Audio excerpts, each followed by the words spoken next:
بسم الله الرحمن الرحيم. الحمد لله رب العالمين، والصلاة والسلام على نبينا محمد وعلى آله وصحبه أجمعين. مشاهدي الأكارم، سلام الله عليكم ورحمته وبركاته. أهلا وسهلا بكم في حلقة جديدة من برنامجكم رسالة سلام.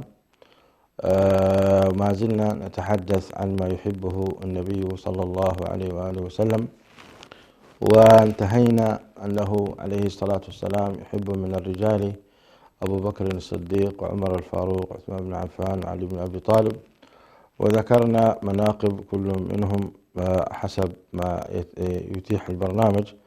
والمقصد هو بيان محبة النبي عليه الصلاة والسلام لهؤلاء الأربعة. ثم ذكرنا أيضا محبته صلى الله عليه وسلم لفاطمة رضي الله عنها وأرضاها، وأنها سيدة نساء العالمين. وننتقل اليوم إلى محبته صلى الله عليه وسلم للحسن والحسين. فعن أسامة بن زيد رضي الله تعالى عنهما قال: طرقت النبي صلى الله عليه وسلم ذات ليلة في بعض الحاجة، فخرج النبي صلى الله عليه وسلم وهو مشتمل على شيء لا أدري ما هو، فلما فرغت من حاجتي قلت: ما هذا الذي أنت مشتمل عليه؟ فكشفه فإذا حسن وحسين على وركيه، فقال: هذان ابناي وابنا ابنتي، اللهم إني أحبهما فأحبهما وأحب من يحبهما. هذا الحديث أخرجه الإمام الترمذي وحسنه الألباني رحمه الله. مشاهدي الأكارم، في هذا الحديث بيان حب النبي صلى الله عليه وسلم للحسن والحسين. والحسن والحسين هما أبناء علي بن أبي طالب، وأمهما فاطمة بنت رسول الله صلى الله عليه وآله وسلم. والحسن والحسين كان منهما النسل الطيب، النسل الشريف الذي هو يعتبر آل بيت النبي صلى الله عليه وآله وسلم. والحسن والحسين، الحسن والحسين، يظن كثير من الناس أنهما توأمان. لا، ليس هما توأمان، فالحسن أكبر من الحسين بسنة أو بأكثر من ذلك بقليل، فهما في سن متقاربة، لكن ليس هما توأمين. وكان النبي صلى الله عليه وسلم يحب هذين الحفيدين والسبطين، يحبهما حبا شديدا، وكان صلى الله عليه وسلم يتعامل معهما تعامل المحب لحبيبه. وها هو أسامة بن زيد يطرق الباب على رسول الله صلى الله عليه وسلم، فيخرج النبي عليه الصلاة والسلام وفي حضنيه أو ومعه الحسن والحسين، حينما كان قد غطاهما عليه الصلاة والسلام بلحاف، فلما كشف عنهما فإذا هما الحسن والحسين، ثم قال: اللهم إني أحبهما فأحبهما وأحب من يحبهما. ونحن نحب الحسن والحسين لأن النبي صلى الله عليه وسلم يحبهما، ولأننا نرجو من الله سبحانه وتعالى أن يحبنا لحبنا للحسن والحسين. وهذا حديث عظيم فيه منقبة كبيرة، وفيه فرصة أيضا أن نحب ما يحبه الله ورسوله، وأن ننال هذا الفضل الكبير. فالحسن والحسين سيدا شباب أهل الجنة، كما ذكر ذلك رسولنا الكريم صلى الله عليه وآله وسلم. ومن فضلهما أيضا ما رواه أبو هريرة رضي الله تعالى عنه وأرضاه قال: خرجت مع رسول الله صلى الله عليه وسلم في طائفة من النهار، لا يكلمني ولا أكلمه، حتى جاء سوق بني قينقاع، ثم انصرف حتى أتى خباءة فاطمة فقال أثم لكع أثم لكع، يعني حسنا. فظننا أنه إنما تحبسه أمه لأن تغسله وتلبسه سخابا، فلم يلبث أن جاء يسعى حتى اعتنق كل واحد منهما صاحبه.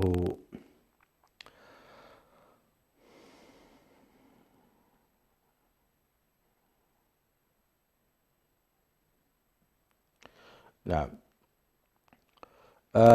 هذا الحديث أيضا يبين فيه أبو هريرة رضي الله تعالى عنه وأرضاه أنه كان يمشي مع النبي صلى الله عليه وآله وسلم وبينهم طريق متباعد، فالنبي الكريم عليه السلام لا يكلم أبا هريرة ولا أبا هريرة يكلم النبي عليه الصلاة والسلام، حتى وصل النبي صلى الله عليه وسلم إلى سوق بني قينقاع، وهو سوق لليهود معروف في المدينة المنورة. ولما فرغ منه ذهب إلى خباءة فاطمة، يعني إلى منزلها وقال أثم لكع أثم لكع، يعني ينادي مزاحا صلى الله عليه وسلم للحسن حتى يتم اللقاء بهما. فلما ناداه بعد أن جهزته فاطمة رضي الله عنها وأرضاها، جاء يركض باتجاه النبي صلى الله عليه وآله وسلم فاستلم فاعتنق كل منهما صاحبه، كما قال أبو هريرة رضي الله تعالى عنه وأرضاه. ثم قال عليه الصلاة والسلام: اللهم إني أحبه فأحبه وأحبب من يحبه. يا سلام، انظر إلى هذا الحديث: اللهم إني أحبه فأحبه وأحبب من يحبه. فقال أبو هريرة: فما كان أحد أحب إلي من الحسن بن علي بعدما قال رسول الله صلى الله عليه وسلم ما قال. انظروا إلى سرعة استجابة الصحابة رضي الله عنهم وأرضاهم إلى تسابق في محاب النبي صلى الله عليه وآله وسلم. هذا الحديث رواه الإمام البخاري ومسلم. الإمام البخاري ومسلم، وهو حديث صحيح بإسناد كأمثال الجبال.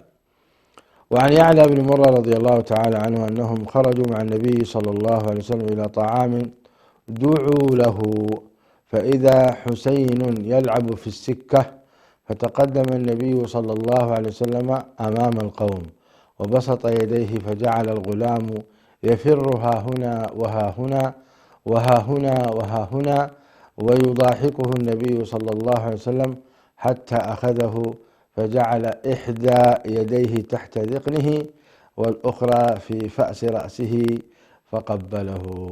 يا سلام. وقال صلى الله عليه وسلم: حسين مني وأنا من حسين، أحب الله من أحب حسينا، حسين سبط من الأسباط، حسين سبط من الأسباط. يا سلام. هذا الحديث أخرجه الإمام الترمذي وابن ماجه وحسنه الألباني في التعليقات الحسان. كما تشاهدون وتسمعون مشاهدي الأكارم، هذا المنظر الجميل يحكيه لنا يعلى بن مرة رضي الله تعالى عنه وأرضاه أنهم خرجوا مع النبي عليه الصلاة والسلام إلى طعام دعوا له. هم يسيرون في السكة وفي الشارع، فإذا حسين يلعب في السكة، فقابل النبي عليه السلام حسينا وهو يلعب، فتقدم النبي صلى الله عليه وسلم أمام القوم، يعني كان إما في وسطهم عليه الصلاة والسلام، فتقدمهم من أجل أن يلقى حبيبه الحسين.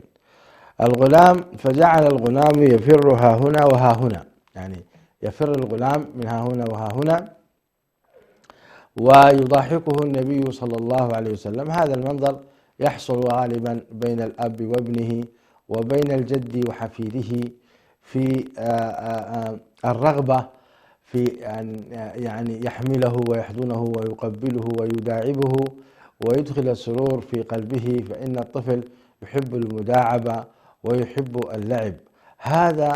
هذه الفطرة الطبيعية كان يفعلها النبي صلى الله عليه وسلم مع الأطفال، وخصوصا مع أحفاده عليه الصلاة والسلام، ولا سيما مع من يحبهما جدا الحسن والحسين. ثم قال عليه الصلاة والسلام: حسين مني، يعني دليل على أنه جزء من جسده صلى الله عليه وسلم، لأن فاطمة من النبي عليه الصلاة والسلام، والحسن والحسين أيضا من جسد رسول الله صلى الله عليه وسلم، ومن هذا النسل الطيب. فقال: حسين مني وأنا من حسين، أحب الله من أحب حسينا. وهذا دعاء عظيم: أحب الله من أحب حسينا. فنحن كلنا نحب حسين رضي الله تعالى عنه وأرضاه، ونحب الحسن أيضا، من أجل أن نجد هذه المحبة العظيمة من الله سبحانه وتعالى. حسين سبط من الأسباط، والسبط هو الحفيد، ويقال السبط هو الذي سيكون له شأن ويكون له أتباع ويكون له نسل طيب. فهنا هو هذا المقصود، بأن الحسين سيكون له نسل طيب ينتشر في أنحاء العالم. وها هو اليوم آل بيت النبي عليه الصلاة والسلام من الحسن والحسين قد انتشروا في جميع أنحاء العالم، انتشروا في جميع أنحاء العالم. ففي المغرب وفي الأردن، حتى في الحبشة، يوجد من أبناء الحسن والحسين الكثير ممن يسمون بالأسياد، ومعروف هذا أيضا في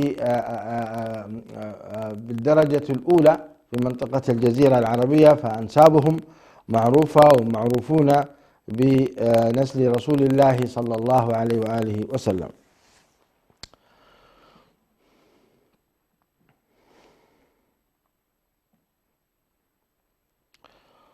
ومن فضلهما أيضا ما رواه ابن أبي نعيم رحمه الله قال: كنت شاهدا لابن عمر وسأله رجل عن دم البعوض، فقال: ممن أنت؟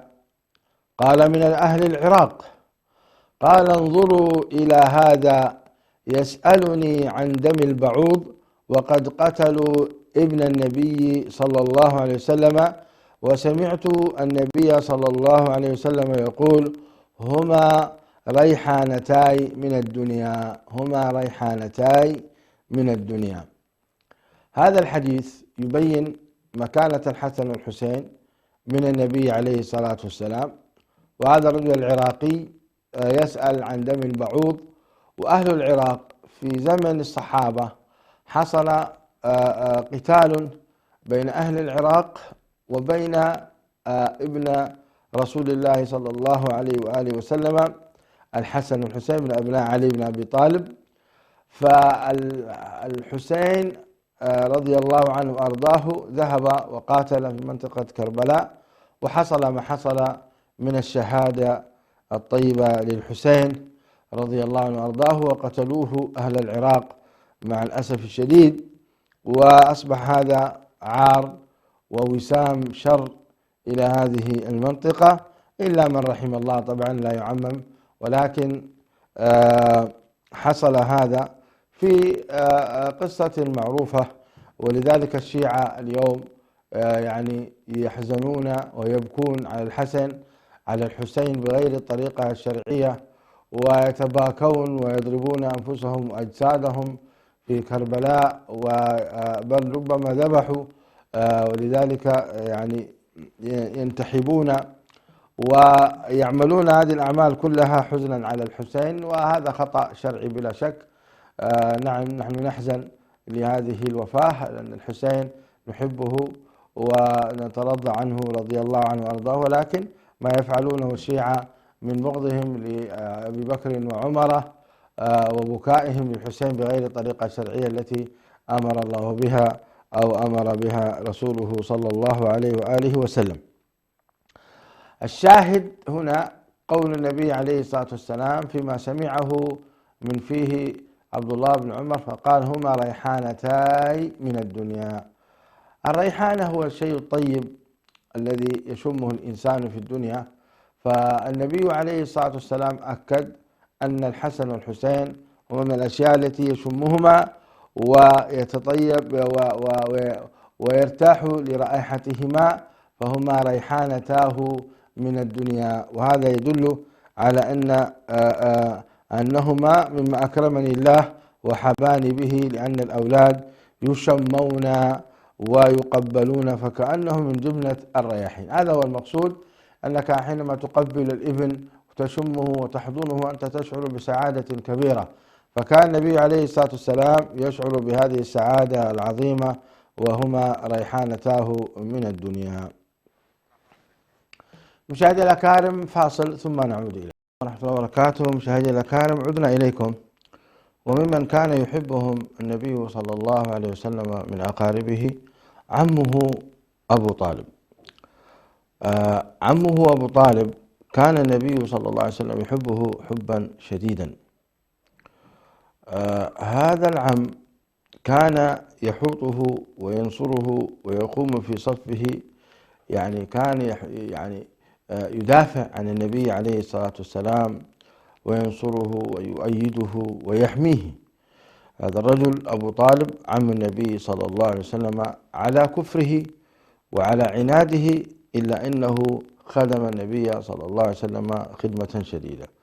فكان النبي عليه الصلاة والسلام يحبه حبا شديدا، حبا طبيعيا لا شرعيا، حبا دنيويا لا دينيا. فلما حضرته الوفاة وحان أجله دعاه رسول الله صلى الله عليه وسلم إلى الإيمان والدخول في الإسلام، فسبق القدر فيه واختطف من يده فاستمر على ما كان عليه من الكفر، ولله الحكمة التامة. نعم، مع الأسف الشديد. عن سعيد بن المسيب عن أبيه قال: لما حضرت أبا طالب الوفاة. عن سعيد بن المسيب، هذا الصواب. لما حضرت أبا طالب الوفاة جاءه رسول الله صلى الله عليه وسلم فوجد عنده أبا جهل وعبد الله بن أبي أمية بن المغيرة، فقال رسول الله صلى الله عليه وسلم: يا عم، قل كلمة أحاج لك بها عند الله. يا عم، قل لا إله إلا الله كلمة أشهد لك بها عند الله. هذا النص: يا عم، قل لا إله إلا الله كلمة أشهد لك بها عند الله. فقال أبو جهل وعبد الله بن أمية: يا أبا طالب، أترغب عن ملة عبد المطلب؟ فلم يزل رسول الله صلى الله عليه وسلم يعرضها عليه ويعيد له تلك المقالة، حتى قال أبو طالب آخر ما كلمهم: هو على ملة عبد المطلب وأبى أن يقول لا إله إلا الله. نعوذ بالله من الخذلان ونعوذ بالله من الضلال. فقال رسول الله صلى الله عليه وسلم: أما والله لأستغفرن لك ما لم أنه عنك. فأنزل الله عز وجل: ما كان للنبي والذين آمنوا أن يستغفروا للمشركين ولو كانوا أولي قربى من بعد ما تبين لهم أنهم أصحاب الجحيم. وأنزل الله تعالى في أبي طالب: إنك لا تهدي من أحببت ولكن الله يهدي من يشاء وهو أعلم بالمهتدين.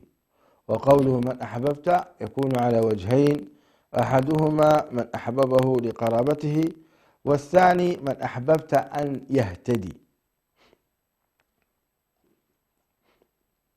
مشاهدي الأكارم، هذه قصة معروفة في محاولة النبي عليه الصلاة والسلام أن يدعو عمه أبا طالب للدخول في الإسلام، ولكن بسبب الرفقة السيئة من أبي جهل وعبد الله بن أبي أمية بن المغيرة، صناديد قريش وكفارهم، يقولون يتسببون في حرمان أبا طالب هذه الهداية العظمى. الله المستعان. إنا لله وإنا إليه راجعون. أبو طالب يعرف صدق رسول الله صلى الله عليه وسلم ويعرف أنه على حق، ولكن من أجل أن لا تقول قريش أن أبا طالب غير مهنته والعياذ بالله رضي بالكفر، نسأل الله العافية والسلامة، ومات على الكفر. فتأسف النبي عليه الصلاة والسلام ذلك كثيرا، ولذلك كان حريصا حرصا شديدا على هداية عمه أبي طالب. وهنا الشاهد من هذه القصة حب النبي صلى الله عليه وسلم لغير المسلمين، حب النبي صلى الله عليه وسلم لغير المسلمين المحبة الطبيعية، كحب الرجل زوجته من غير المسلمة من النصرانية أو اليهودية من أهل الكتاب، تكون له زوجة فيحبها حبا طبيعيا، لأن الله تعالى قال: وجعل بينكم مودة ورحمة. فالمرأة قد تبقى على دينها وعلى كفرها وتكون زوجة للمسلم لحكم عظيمة شرعها الله عز وجل لنا. إذن وها هو النبي صلى الله عليه وآله وسلم يحب عمه أبا طالب. كذلك الرجل ربما يسلم وأبواه كافرين فيحبهما من أجل المحبة الطبيعية ويحرص على هدايتهما وإخراجهما من الكفر إلى الإسلام. إذن هنا المحبة محبة طبيعية وليست محبة دينية شرعية، فهذه لا تجوز. المحبة الشرعية تكون للمؤمنين، والمؤمنون والمؤمنات بعضهم أولياء بعض، يأمرون بالمعروف وينهون عن المنكر ويقيمون الصلاة ويؤتون الزكاة ويطيعون الله ورسوله أولئك سيرحمهم الله إن الله عزيز حكيم. أما الكفار فيحرم علينا موالاتهم ومودتهم المودة الدينية، يحرم علينا. فمن وادهم وناصرهم وأيدهم والعياذ بالله قد يكون خارجا من الإسلام مرتدا، نسأل الله العافية والسلامة. كما قال تعالى: ومن يتولهم منكم فإنه منهم، ومن يتولهم منكم فإنه منهم، على تفصيل ذكره أهل العلم في حكم موالاة الكفار. الموالاة المقصود بها محبتهم ومناصرتهم في دينهم على المسلمين، محبتهم ومناصرتهم وتأييدهم في دينهم على المسلمين. هذه والعياذ بالله ردة، نسأل الله العافية والسلامة. من يحبهم وينصرهم ويعادي المسلمين فإنها ردة، نسأل الله العافية والسلام. لكن من أحبهم محبة طبيعية، من أحبهم محبة الصديق لصديقه ومحبة الرجل لزوجته، فهذه الأمور الطبيعية لا بأس بها ولا حرج. وهنا الله سبحانه وتعالى أثبت هذه المحبة لنبينا الكريم عليه الصلاة والسلام فقال: إنك لا تهدي من أحببت. والمفسرون هنا ذكروا أن المقصود بمن أحب هو أبو طالب، هو أبو طالب عم رسول الله صلى الله عليه وسلم. إنك لا تهدي من أحببت، إذن أحب النبي صلى الله عليه وسلم عمه أبا طالب المحبة الطبيعية. وهنا رسالة نرسلها من هذا المنبر لكل من لديه أم أو أب كافرين، يجب عليه أن يصلهما وأن يحسن إليهما وأن يتعامل معهما بالمعروف وأن يحبهما أيضا المحبة الطبيعية، وأن يشتد في دعوته لهما لإخراجهما من الظلمات إلى النور. هذا هو الصحيح. أما أنك تقطع الصلة بهما فهذا لا يحسن وهذا لا ينبغي، فإن من فضل الله عليهما أنك دخلت في الإسلام، فالواجب عليك أن تشفق عليهما وترحمهما، فإنهما إن ماتا على الكفر دخل النار، نسأل الله العافية والسلامة، نسأل الله العافية والسلامة. لذلك ينبغي للابن أن يكون حريصا على هداية أمه وأبيه وإخوته وأخواته من الكفرة وكذلك أقاربه. كن رسول الله صلى الله عليه وسلم في الخير أخي الكريم. هذا هو رسولنا الكريم عليه الصلاة والسلام يحرص حرصا شديدا في هذا المجلس الذي حضره هؤلاء الصناديد الكفرة، هم يدعون أبا طالب للكفر، ويدعو النبي عليه الصلاة والسلام أبا طالب للإسلام ولكلمة التوحيد. يقول له: يا عم قل كلمة أحاج لك بها عند الله. يعني لو قالها أبو طالب كان النبي عليه الصلاة والسلام سيجتهد في الاستغفار ويجتهد في طلب الرحمة لأبي طالب، مع العلم أنه لو قال دخل في الإسلام، لو قال دخل في الإسلام، والإسلام يجب ما قبله ولكن ومع ذلك لا كان سيفعل وسيفعل النبي عليه الصلاة والسلام في هدايته، ولكنه اختار. ولذلك حتى بعد اختياره للكفر قال النبي عليه الصلاة والسلام: سأستغفرن لك ما لم أنه عنك. يعني لا يزال النبي عليه الصلاة والسلام يرغب في أن يغفر الله له، في أن يتجاوز الله عنه، ولكن الكفر من مات على الكفر والعياذ بالله فلا غفران له، نسأل الله العافية والسلامة.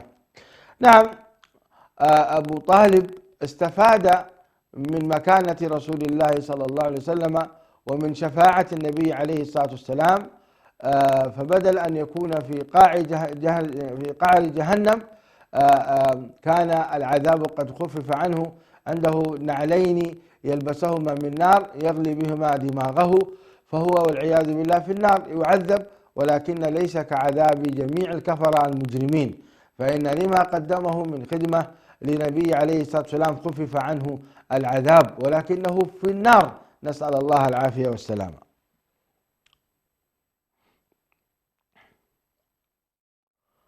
وتلاحظ هنا مع حب النبي عليه الصلاة والسلام لم يأمرنا النبي عليه السلام أن نحب الكافرين الذين يحبهم رسول الله صلى الله عليه وسلم، لم نؤمر بذلك، ولا يجوز لنا أن نحب أبا طالب، ولكن يجب أن نحب الحسن والحسين، ونحب علي بن أبي طالب، ونحب فاطمة، ونحب قبل ذلك وزيري النبي عليه الصلاة والسلام أبا بكر وعمر، ونحب عثمان بن عفان، هؤلاء الخلفاء الراشدين لا بد أن نحبهم ونتقرب إلى الله بحبهم. أما أبو طالب وإن كان هو عم النبي عليه الصلاة والسلام فلا يجوز لنا محبته البتة، لا يجوز لنا محبته البتة.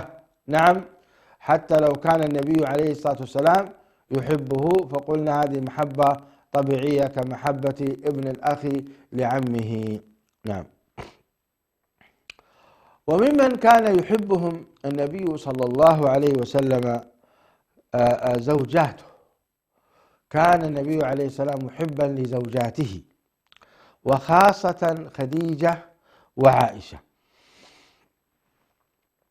قالت عائشة رضي الله عنها وأرضاها: ما غرت على نساء النبي صلى الله عليه وسلم إلا خديجة، وإني لم أدركها.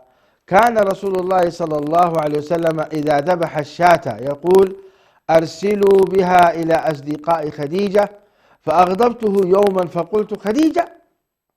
فقال رسول الله صلى الله عليه وسلم: إني قد رزقت حبها، إني قد رزقت حبها، يعني رزق النبي عليه الصلاة والسلام حب خديجة رضي الله عنها وأرضاها. الله أكبر، انظروا إلى هذا الحب العظيم لخديجة. الله، ومن مثل خديجة؟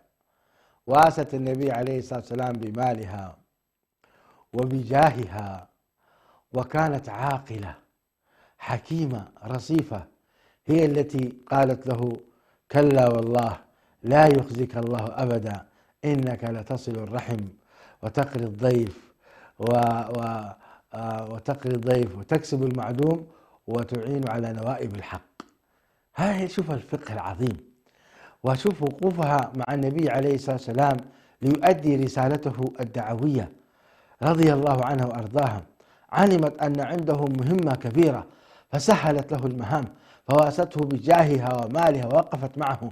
من مثل خديجة رضي الله عنها وأرضاها؟ الله أكبر، الله أكبر. ولذلك أنا لا أعلم أحدا من الصحابة أو من المسلمين بلغه سلام من رب العالمين، غير الأنبياء طبعا، غير الأنبياء بلغه سلام من رب العالمين إلا خديجة رضي الله عنها وأرضاها. الله، انظروا يا جماعة إلى من يحترم رسول الله صلى الله عليه وسلم ويقدر الرسالة التي معه، انظروا ماذا يكون له من المكانة والتقدير عند الله تبارك وتعالى.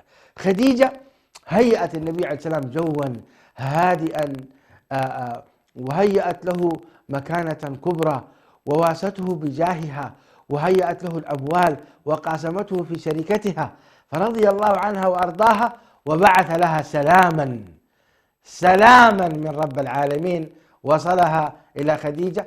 وهيأ الله لها أيضا قصرا في الجنة لا صخب فيه ولا نصب، لا صخب يعني لا صراخ ولا عجل، لأنها هيأت الهدوء لرسول الله صلى الله عليه وسلم،